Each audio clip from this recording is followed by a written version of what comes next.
que está no livro de um profeta, é o livro de Lamentações.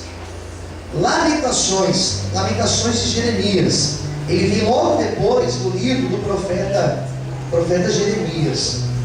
Eu quero ler com você alguns versículos, meditar um pouco nesta palavra, e tenho certeza que o Senhor ele vai falar com todos nós.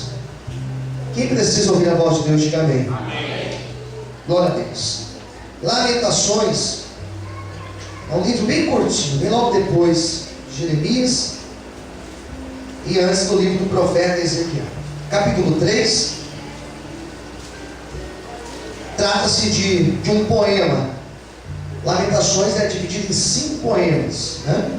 Esse aqui é o terceiro poema de Lamentações. Lamentações, capítulo 3. Quem já encontrou, diga amém. Então nós vamos ler o 22, que diz o seguinte: as misericórdias do Senhor são a causa de nós não sermos consumidos, porque as suas misericórdias não têm fim, novas são cada manhã, grande é a tua fidelidade. A minha porção é o Senhor, diz a minha alma, portanto esperarei nele. Bom é o Senhor para os que atêm a ele, para a alma que o busca. Bom é ter esperança e aguardar em silêncio a salvação do Senhor. Bom é para o homem suportar o jugo na sua mocidade, assentar-se solitário, ficar em silêncio, porquanto Deus o pôs sobre ele. Ponha a boca no pó, talvez assim haja esperança. E todos digam amém. Curva a cabeça. Deus, precisamos ouvir tua voz, ouvir tua palavra falar conosco. Revela, Senhor, o teu querer para as nossas vidas. Revela através da pregação de hoje as intenções do teu Espírito, Senhor, para com a tua igreja. Eis-nos aqui e fale conosco em nome de Jesus. Todos digam amém. Desocupe sua mão, aplauda ao Senhor, glorificando e bendizendo em nome de Deus. O nome já diz, Lamentações. Lamento. Lamentações, como eu já disse antes da leitura, são poemas, são 5 poemas, e por isso são 5 capítulos. E é um poema triste. O lamento do profeta Jeremias é triste. O nome desse livro, a tradução do original para esse livro, já dá a ideia de um cântico fúnebre, um cântico quando alguém morre. Então, quando você lê o poema do profeta Jeremias, expresso no livro de Lamentações, você está vendo o lamento de alguém que perde uma pessoa. A ideia do livro caminha por aí. Então, o livro de Lamentações, por ser um lamento, como já disse, por ser um livro que mostra um poema triste, lógico que não vai falar de uma época boa de Israel. Ao contrário disso, a época que esse livro fala, o período na história que esse livro vai relatar, é um período triste, um período onde Israel viveu em caos. A Bíblia vai dizer um pouco desse período. Nós temos livros que falam sobre esse período. Nós temos, por exemplo, o livro do profeta Ezequiel. Esses dias eu preguei sobre Ezequiel. Ezequiel foi um profeta que ele viveu dentro do exílio babilônico. Ezequiel, ao contrário de Jeremias, ele teve a visão de dentro do cativeiro, porque ele fez parte do grupo dos cativos. Jeremias, um outro profeta, ele não viveu dentro do cativeiro, ele viveu em Jerusalém nessa época. E esta época de Jeremias, você pode ler, por exemplo, lá em Neemias, como que era a condição do povo nesta época.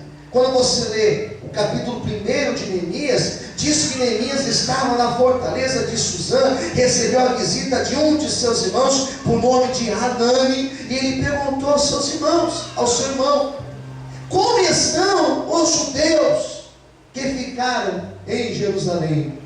E quais foram as palavras de Hanani? Bom, os que não foram levados cativos estão em Jerusalém em grande miséria e desprezo. E foi justamente isso que Jeremias viveu. Foi justamente esse período que Jeremias vivenciou.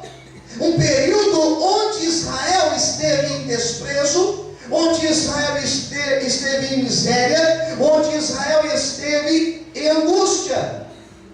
O Israel da época de Jeremias era um Israel que já não demonstrava poder, que já não demonstrava glória, que já não ostentava poder. A nação de Israel na época de Jeremias era um Israel caótico, era um Israel em miséria, era um Israel em desprezo. E aqui já começa a minha reflexão, a nossa reflexão. Não existe poder que já está estabelecido e não possa cair.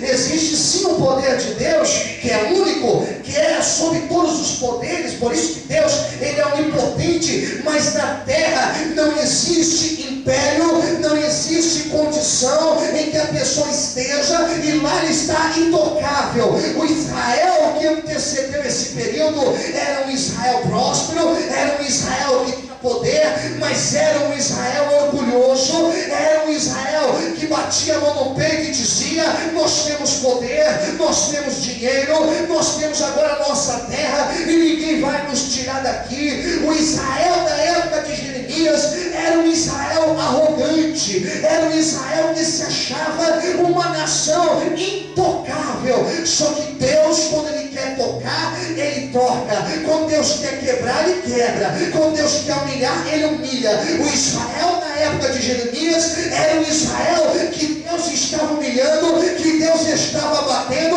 que Deus estava pondo lá embaixo.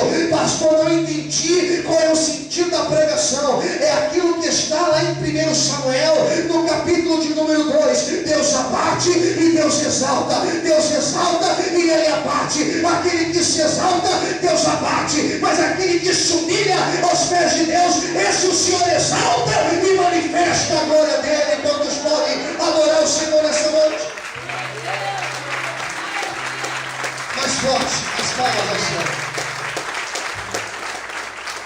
O Israel da época de Jeremias, interessante quando você lê o capítulo 2, no versículo de número 15, aí de Lamentações, Jeremias pergunta: onde foi parar toda aquela beleza? Onde foi parar toda aquela glória? Eu e você, irmão, sem a presença de Deus, como já foi louvado aqui, nós estamos perdidos. Se não for a misericórdia de Deus na minha vida, na tua vida, onde nós estaríamos numa hora dessa? Onde nós estaríamos se não fosse a misericórdia e a bondade do Senhor nas nossas vidas? O problema é que às vezes nós atingimos alguns degraus na vida e nós achamos que estamos intocáveis naquele lugar. Achamos que estamos bem demais. O grande perigo disso é que quando a pessoa ela chega em alguns níveis da vida, ela começa a tirar algumas conclusões por si. E ela começa a achar que ela